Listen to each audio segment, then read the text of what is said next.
Hello friends, આજે આપણે ધોરણ 9 ચેપ્ટર 1 સંખ્યા પદ્ધતિ કે જે આગળના 3 પાર્ટ જોઈ ગયા છે એના પછીનો પાર્ટ કન્ટિન્યુ કરીએ છીએ. બરાબર છે. હવે તમે અહીંયા ધ્યાન આપો કે આગળ આપણે કેટલાક દાખલા જોયા હતા કે જે તમને અનંત આવૃત સ્વરૂપમાં આપ્યા હતા અને આપણે તેને P/Q સ્વરૂપમાં ફેરવ્યા હતા.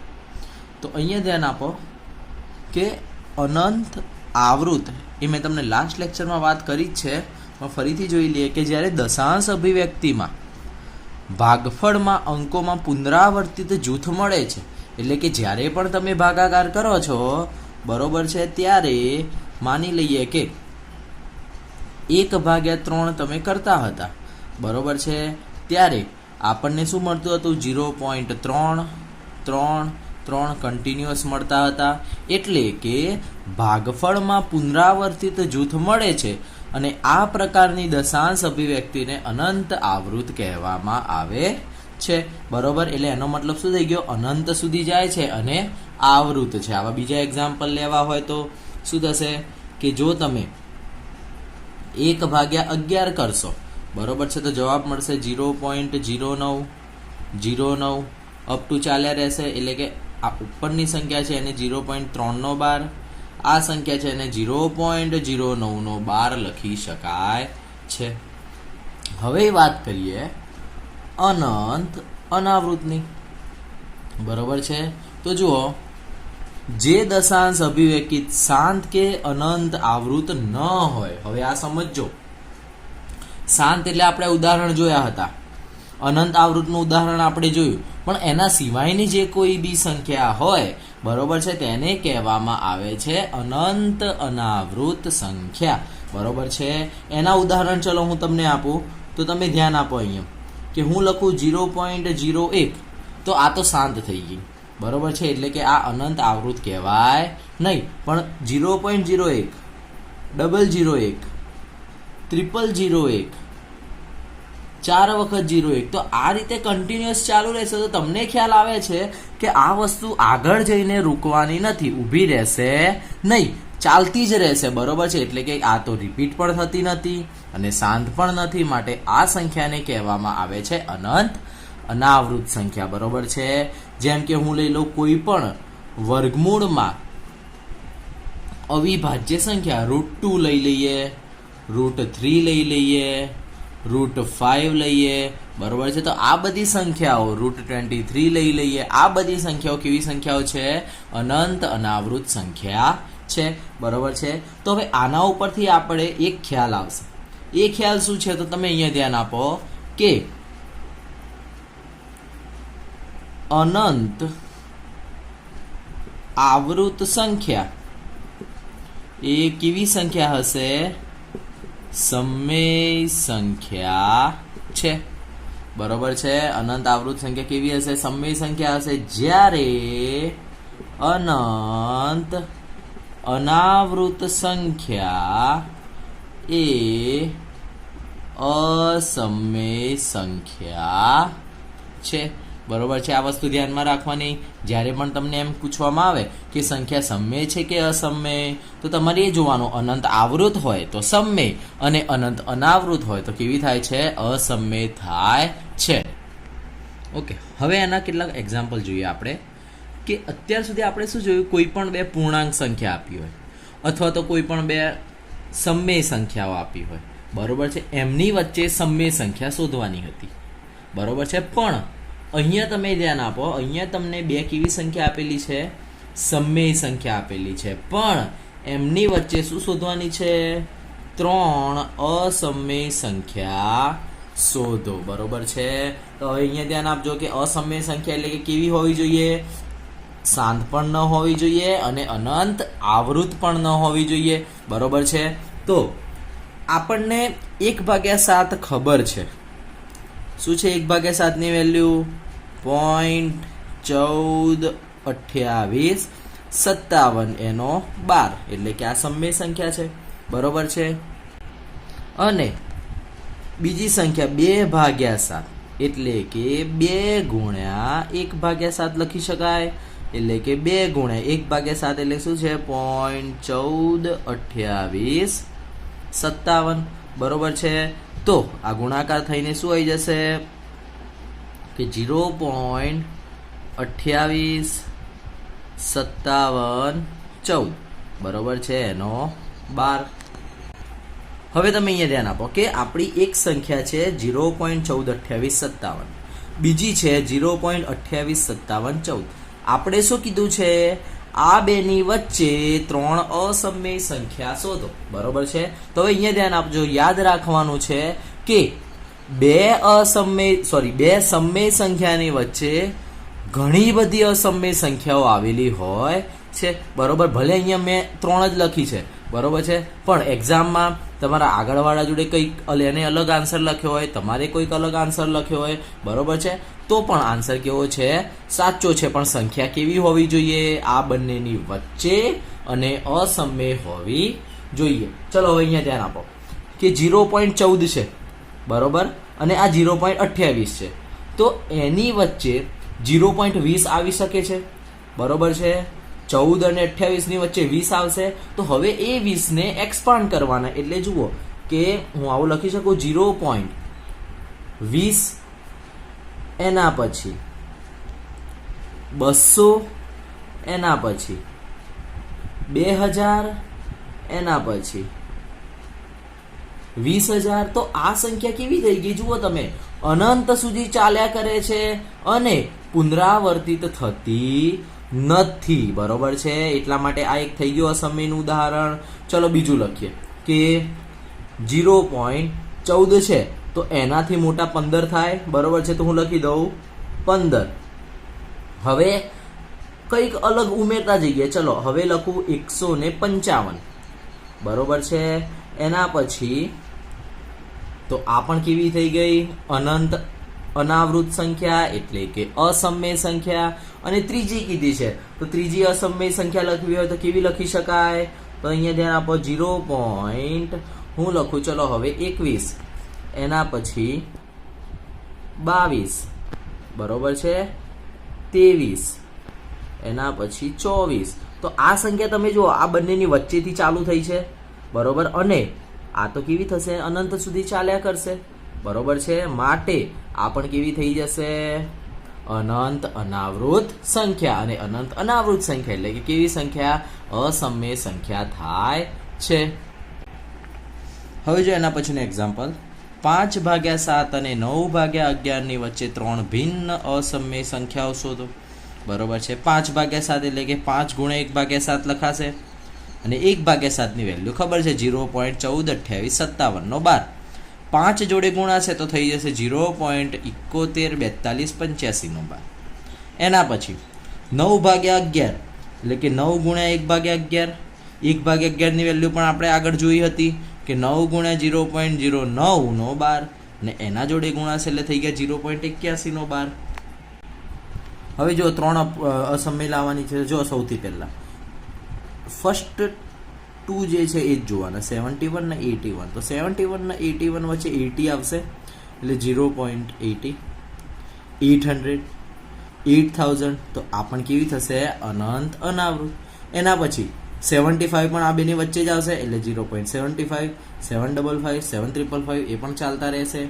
અને એના પછી 72 પણ એ બેની વચ્ચે આવશે. તો મેં કેવી રીતે લખ્યું જુઓ, આ કંઈક અલગ 0.721, 722, 723, 724 અપ ટુ આ પણ કેવી રહેશે, ચાલુ રહે છે, બરોબર છે. તો આ રીતે કોઈ પણ બે સમય સંખ્યાની વચ્ચે અસમય સંખ્યા શોધી શકાય છે, બરોબર છે. અસમય સંખ્યા એટલે કે કેવી સંખ્યા, અનંત અનાવૃત સંખ્યા. અનંત અનાવૃત સંખ્યા જે શોધશો એ જ આપણી અસમય સંખ્યા થાય છે.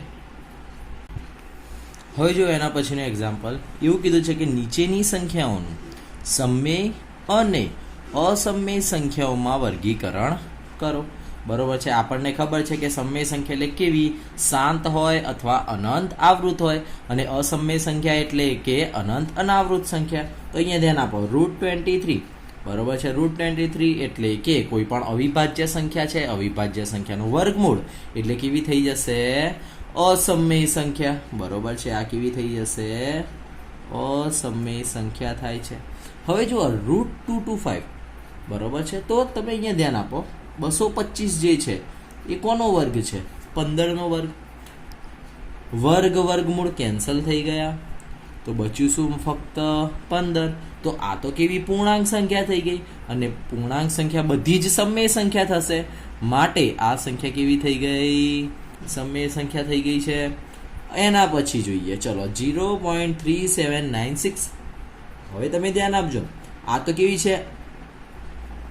દશાંશ અભિવ્યક્તિ, એટલે શાંત છે. શાંત એટલે આને હું P/Q સ્વરૂપમાં ફેરવું. જુઓ, પોઈન્ટ પાછળ કેટલા આંકડા છે? 1 2 3 4, એટલે કે એકની પાછળ 1 2 3 ને 4, ઉપર થઈ ગયું 3796. તો આ પાછું કેવું સ્વરૂપ થઈ ગયું? P/Q સ્વરૂપ. P/Q સ્વરૂપ એટલે કે સમય સંખ્યા. બરોબર છે.